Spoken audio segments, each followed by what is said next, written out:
André Gide, the French novelist, famously said, "One doesn't discover new lands without consenting to lose sight of the shore for a very long time." Gide was talking about change, part of what it requires. In part, the leaving of old lands, the endings, like what Allison preached about 2 weeks ago. But also the risk and reality of what happens in between the goodbye to one shore and the landing on the next. William Bridges, whose book we read from this morning, talked about this too. He names how all change has two pieces. He talks about the change in circumstances, you may recall if you were here 2 weeks ago, but then the inner work that happens if we let it in response to that change in outer circumstances. He calls the inner work transition, to distinguish it from that outer circumstance or material transformation that he'd just simply called the change. So for instance, marriage, the act of getting married, is a change. Transition is learning to live as a couple. Like the moment early in my married life when my husband came out of the kitchen carrying the pint of ice cream that was my flavor, having finished his own. And I said, "That's my flavor." And he said, "We're married, they're all our flavors." Which I still have a little bit of anyway, but it was convenient, as you can all tell, that sense of marriage. But still, I get the challenge. Or similarly, losing a spouse, the reality of it and the material things that happen, living alone in an apartment, making meals just for yourself, that's all change. The transition is what it means for you and your sense of yourself and your relationship to the world. We can continue to live the same way in the face of any change, but it's odd and broken to do that, right? All change, to live into it richly and meaningfully, it almost always requires that we learn to see ourselves differently in our relationship to the world and own that. And figuring out what that is, that's the transition piece. In all of our transitions, then, there is this set of endings to be recognized. Often there are things in those endings to be mourned, whatever it was, maybe that we loved about our former self or life, possibly even parts of what that former self missed out on in life's possibilities. For instance, I once knew someone who had lived for years because of something that happened early in her life with a colostomy, but then new surgery made it possible for the doctors to not make the colostomy necessary. So she was liberated from that. And there was lots to celebrate, but she did spend some time in that ending, mourning the realization of all she had lost in her sense of what was possible for herself all those years when she was constrained by this reality. So endings are losses often, but so too are there things in endings to celebrate. Endings lived into is all of this. And then, of course, on the other side of change, there are new beginnings, the new job, the new career, the new relationship, the new city, the new relationship with our body, in the example I gave, you name it, whatever it is. And in between this ending and this time of beginning, there is this liminal space. There is this in-betweenness. I don't think it's something we actually talk a lot about in our society, maybe because we're so focused on the things we can get done, exactly what you were talking about, Sam. We just sort of stroke through life, and if we can't be stroking hard and fast and checking something off a box, we don't know what to do with it or how to live with it. But this liminal time, it's a bit like when the butterfly is in the chrysalis. The caterpillar is in the chrysalis, no longer a caterpillar, not yet a butterfly. It's what William Bridges calls the neutral zone. It's the little talked about neutral zone. And according to Bridges, it's the place where you and I do the richest inner work. It's the place of the richest preparation. Untethered somewhat from old ways of being, but not yet forced into new habits. It's this time when we actually can most easily rethink things, creatively reimagine our world, our lives. In organizations, he thinks it's the time when the greatest institutional innovation happens. It's when we prepare ourselves, not just for what's going to begin, but for how we are going to begin in it.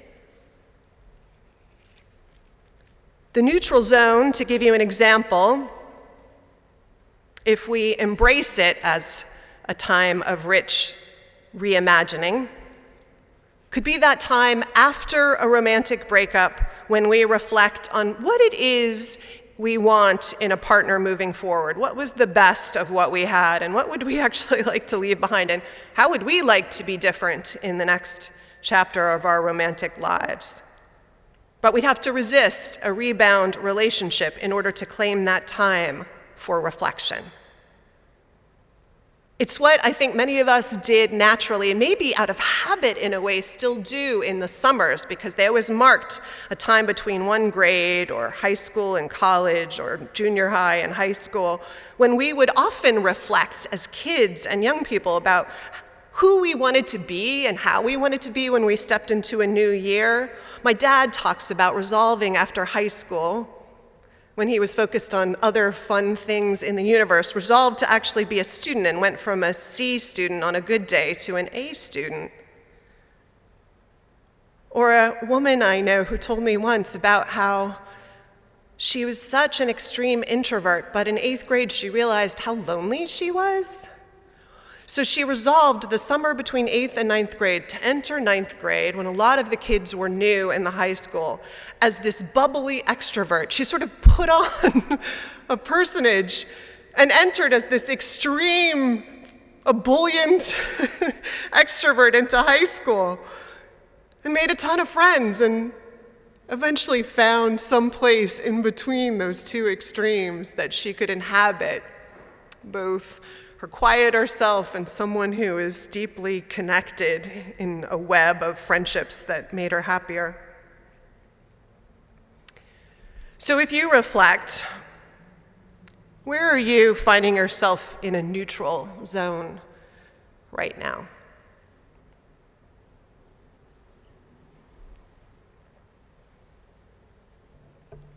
Well, I don't know how many of you heard what I heard in the reading this morning, though it was written decades before this moment, in that description of the neutral zone, something that sounded to me very much like where we find ourselves right now in the country, particularly around pandemic. It sounds a little bit like some pieces of languishing, I think.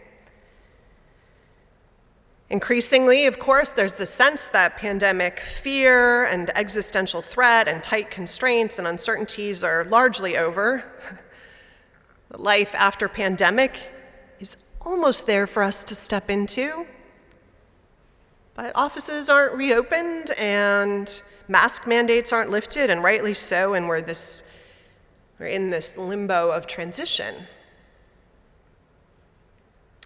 And so there's this sense, for me, I don't know about the rest of you, of being a little bit unmoored. That's very much the neutral zone. And the questions I hear more and more people asking are, what of pandemic do I want to take with me, and what do I want to leave behind? Those are perfect neutral zone questions. What do I want to take with me from this chapter, and what do I want to leave behind? What were the patterns of life before the pandemic that reflect values and priorities that are no longer important to me, and so how I'm going to make decisions that are different in the next chapter of life after it? All of these questions are questions that we ask when we are in a process of creatively re-engaging how we will step into the next chapter, in this case, life after pandemic, they are neutral zone questions as I hear them. And in church, too, I think we're creeping up on a neutral zone. Neutral zones don't actually begin exactly when an ending happens. I think those things are blurred, just like the stages of grief can be blurred. Endings are processes, and so we kind of bleed into and between them. As Allison disengages, we start to get triggered into wondering what life will mean without her, to grieve, to give thanks, but also to ask how we want to be when she's gone, what traditions we want to keep, where we may want to change, what possibilities open up right now, as it always is the case that possibilities open up in times of change.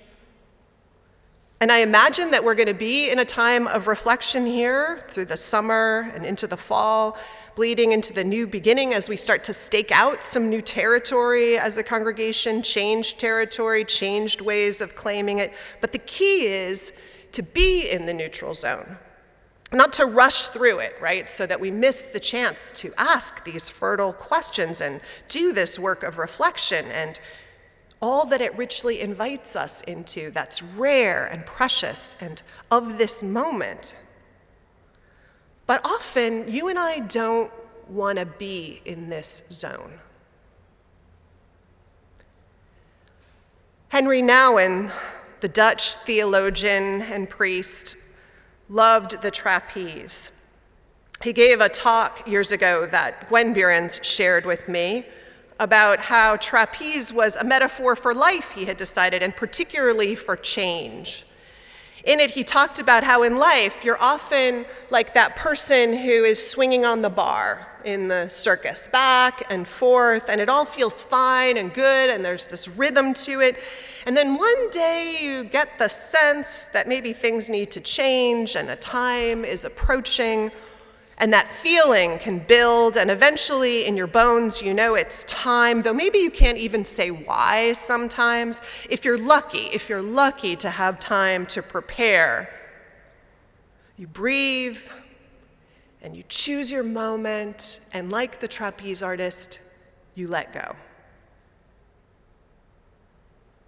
You let go of that bar that you're hanging onto, the familiar one that you liked well enough, the devil you knew, at the very least. And with the trapeze, as with life, unless there is foul play at the circus, there's always some other bar that is coming toward you. Sometimes it actually might be just outside the spotlight in the dimmed circus tent, and so a bit mysterious for a little while, beyond your imagining for a little while. But that bar of the future, it's coming toward you. The new beginning, the one you're going to grab hold of when the time comes. In Henry Nouwen's metaphor, then, the neutral zone is what? It's the time you're just flying through the air with nothing to hold on to. And who knows, maybe there's no net. It's Andre Gide's quote we opened up with about how one doesn't discover new lands without consenting to lose sight of the shore for a very long time. The neutral zone is time out at sea with no shore visible. It's a time in which one is both radically free, which may be lovely, but also, and here is the other piece, can also be pretty scary. We humans, we generally like to have something to hang on to, right? But during this in-between time between various habits or pieces of our identity or plans, things that are generally stable and predictable for us, they might not always be that way. Which is why it can be confusing, as Bridges described in the reading, how despite all the gifts of insight and possibility and creativity that are possible in these times, we can also feel deeply out of sorts, scared, even depressed. So the challenge is, When we find ourselves in these times in life, to recognize them as such and to stay in them, to be with them, to trust in them so much that we resist grabbing hold of something, anything, just to get out of them. To not rebound into another relationship, to not rebound into some quick professional decision, to breathe in peace and to breathe out love and to pay attention and to work to keep reactivity low and to ask, what wisdom are we meant to consider in this moment, Spirit of life?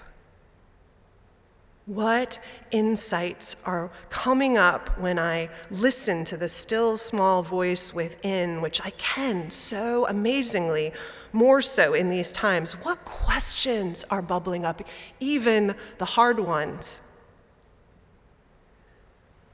Alfred North Whitehead, the theologian, said, "It must be admitted that there is a degree of instability which is inconsistent with civilization.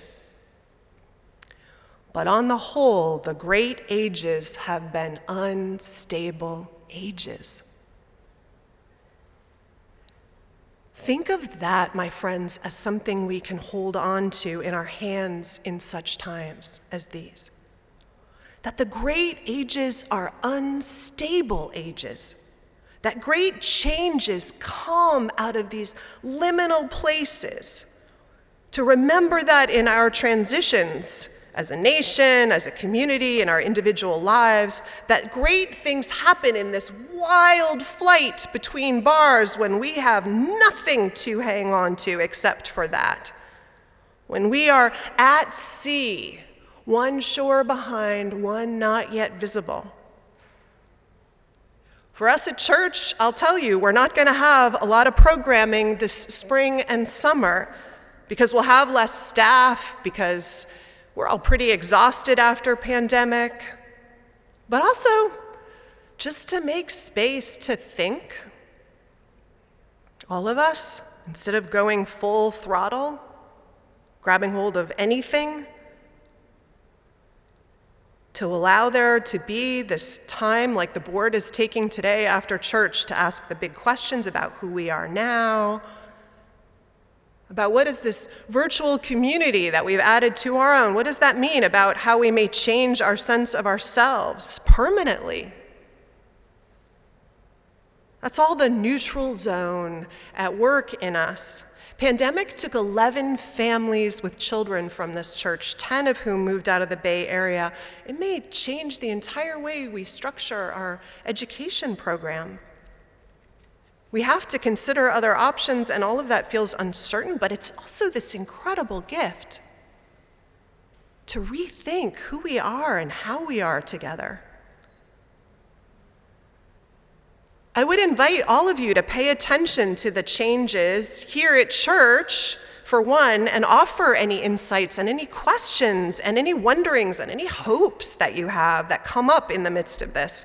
I'd invite you to be present to the places of transition here and in the world and in your own life.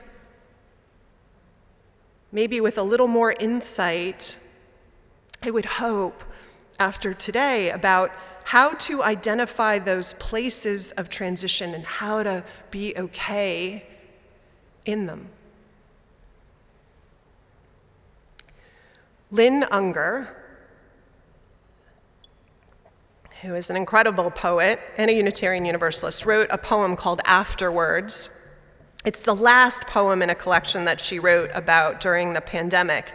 And it's this poem in which a grandmother is telling her granddaughter, way after this moment in time, what this time was like. And the grandmother tells her everything about the lost dancing and singing in the world going dim, the loss of lives, playgrounds and concert halls and stadiums that went silent. "But Grandma," the girl asked, "how did you do it? How did you make it through?" "It wasn't easy," the woman replied. But at some point, we decided we were more attached to living than to our old ideas about the way things were supposed to be.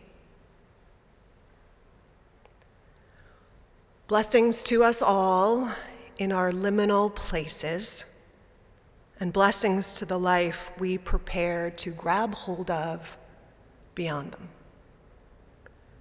Amen.